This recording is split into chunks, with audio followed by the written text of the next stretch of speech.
ሰላም እንደምናላችሁልኝ ውድ ተከታታዮቼ እኔ እግዚአብሔር ይመስገን ሰላም ነኝ። እንኳን ወደ እኔ ቻናል በሰላም መጣችሁ እያልኩኝ ዛሬ ደግሞ በጣም ምርጥ የሆነ ጤናማ የሆነ ከግሉተን ፍሪ የሆነ የዳቦ አሰራር ይዤላችሁ ብቅ ብያለሁኝ። እስከ መጨረሻው ድረስ አብራችሁኝ ከኔ ጋር ቆዩ ብዬ ስልጋበዝ አሁን ወደ አሰራራችን።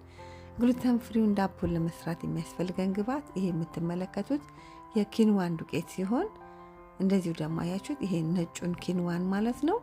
ፈጭቼው ነው ማለት ነው። ገዝተን ፈጭተን መጠቀም እንችላለን ዱቄቱን። ከጎን ደግሞ የምታዩት ደግሞ የአጃ ዱቄት ነው። 2 ካፕ የአጃ፣ 1 ካፕ ደግሞ 1 ኩባያ ደግሞ የኪንዋን ዱቄት ማለት ነው። እዚህ ጋር የምትመለከቱት የሳውርዶ እርሾ ሊጥ ነው ማለት ነው። አዘጋጅቼው በጣም ብዙ ቀን ነው፣ ከ2 ሳምንት በላይ ነው።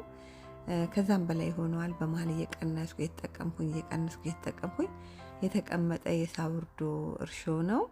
እንግዲህ በሱ ነው የምንጠቀመው ማለት ነው። በመጀመሪያ የአጃ ዱቄታችንን ተፈጭቶ የተዘጋጀውን የአጃ ዱቄታችንን እንጨምራለን 2 ኩባያ። ከዛ እሱን ከጨመርን በኋላ እንዲሁም 1 ኩባያውን ኪንዋኑን ጨምርና ከዛ 1 ማንኪያ የዳቦ ቅመም፣ እንግዲህ ታውቁታላችሁ ቀደም ብሎ የዳቦ ቅመም አሰራሩን ሼር አድርጌያችኋለሁ። እሱን የዳቦ ቅመም ተጠቅሜያለሁ 1 ሻይ ማንኪያ። ከዛ አንድ ላይ የዳቦ ቅመሙንና ዱቄቱን አንድ ላይ ሁለቱ የተቀላቀሉትን የአጃውና የኪንዋኑ ማለት አንድ ላይ በደንብ ይዘን እንቀላቀለዋለን። ከዛ በመቀጠል ምንድነው የምናረጋው የሳውርዶ እርሾአችንን እንጠቀማለን ማለት ነው። የሳውርዶ እርሾ መቼም በአሁኑ ሰዓት በጣም በቃ የእውነት የሳውርዶ ብሬድ የሚባሉ ዳቦዎች አሉ። ዛሬ የሳውርዶ ብሬድ አሰራር ነው ይዤላችሁ፣ እንዲሁም ደግሞ ከግሉተን ፍሪ የሆነ ማለት ነው። ከዛ አንድ ላይ ይዘን እናቦካለን ማለት ነው። ይዘን ልክ እንደዚህ ውሃችንን ጠብ እያደረግን እንግዲህ ከግሉተን ፍሪ ስለሆነ በጣም ሊጣችንን ማቅጠን የለብንም፣ በጣም ማላላት የለብንም። በደንብ አመጣጥነን ወፈር ያለ ሊጥ ነው ማብካት ያለብን ማለት ነው። ምክንያቱም ግሉተን የለውም። ቢቦካን በጣም በትንሹ ነው የሚቦካልን ማለት ነው። ከጠብ እያደረግን ይዘን በደንብ እናቦካለን። ቀደም ብሎ የኪንዋን ዳቦ ንጹህ ኪንዋን ከምንም ነገር የሌለው የኪንዋን ዳቦ አሰራር ሰርቼላችሁ ነበር። ዛሬ ደግሞ ለምን አጃ ጨምረን ብንፈልግ ደግሞ ገብስ ጨምረን መጠቀም እንድንችል ማለት፣ እንዲሁም ደግሞ አልመንድ ዱቄት መጨመር እንችላለን። የሚመቸን የምንወደውን ዱቄት ከግሉተን ብቻ ፍሪ ሊሆኑ ይችላል ብለን የምንላቸውን ዱቄቶች መጠቀም እንችላለን ማለት ነው። ከዛ እንደዚህ በምታዩት መልክ በደንብ ሊጣችንን በዊስከሩ ነው፣ በጣም ትንሽ ስለሆነ ዱቄቱ በእጅ አይደለም እያቦካሁት ያለሁት፣ በእንቁላል መምቻውን እያቦካሁት ያለሁት።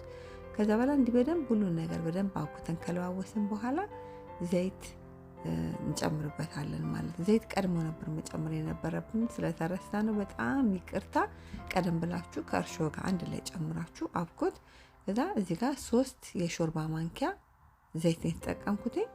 3 የሾርባ ማንኪያ ዘይት እንግዲህ በደንብ ዳቦአችንን ፍላፍሊ ወይም ደግሞ በጣም ልስልስ ያለ ሶፍት እንዲሆን ያደርግልናል ማለት ነው።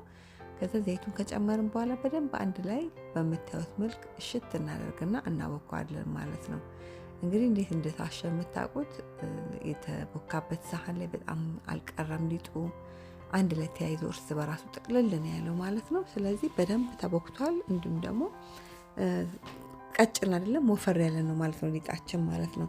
ከዛ እንደዚህ በምታዩት መልክ ሊጣችንን ካቦካን በኋላ ከግሉተን ፍሪ የሆነው ሊጣችንን በሳውርዶ ብሬድ ዛሬ ከግሉተን ፍሪ እንዲሁም ደግሞ የሳውርዶ ብሬድ ነው አሰራር ይዤላችሁ ላሳያችሁ የፈለኩት ማለት ነው። በተለይ ዳቦ በጣም የምትወዱ ከሆነ በእንደዚህ አይነት ዳቦ ተክታችሁ ብትጠቀሙት የበለጠ ካርቦን የተመጣጠነ እንዲሁም ደግሞ በፋይበር የበለጸገ ማለት ነው። እንግዲህ ሊጣችንን እዚህ ጋር ከፈለግን አንድ ምሽት አንድ ሌሊት ለ24 ሰዓት ማቆየት እንችላለን።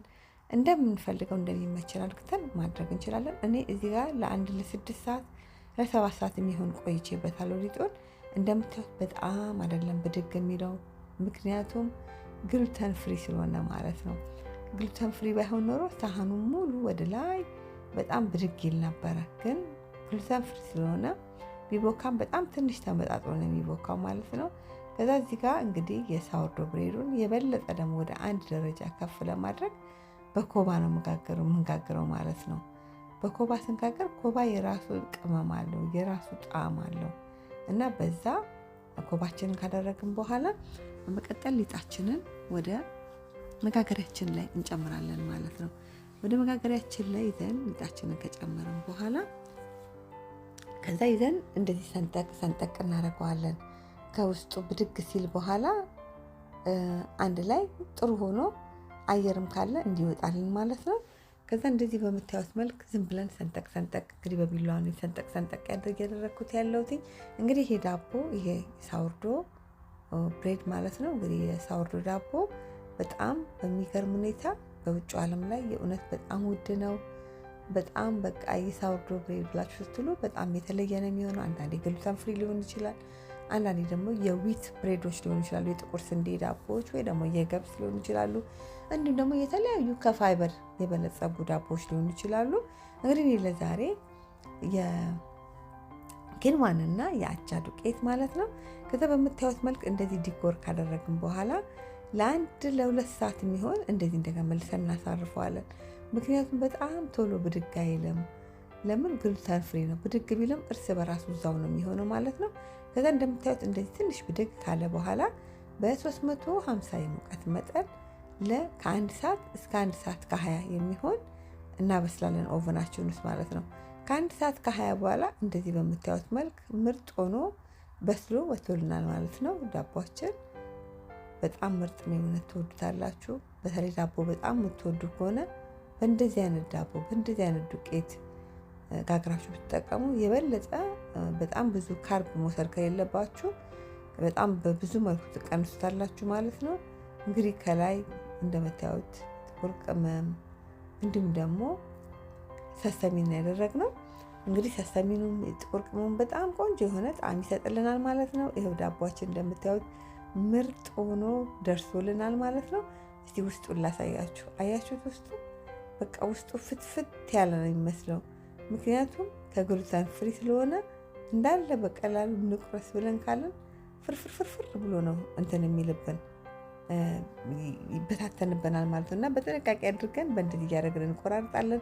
እንደምታዩት ከግሉተን ፍሪ የሆነ የዳቦ አሰራሪ የሳውርዶ ብሬድ ወይ ደግሞ የሳውርዶ ዳቦ አሰራሪ ይህንን ይመስላል። አሰራሪን ከወደዳችሁት ላይክ ማድረግ እንዳትረሱ። ላይክ ስታደርጉልኝ ስራዎቼ በቀላሉ ብዙዎች ጋር እንዲደርስ ይረዳኛልና ላይክ በማድረግ አበረታቱ፣ ደግፉ ብዬ እላችኋለሁ።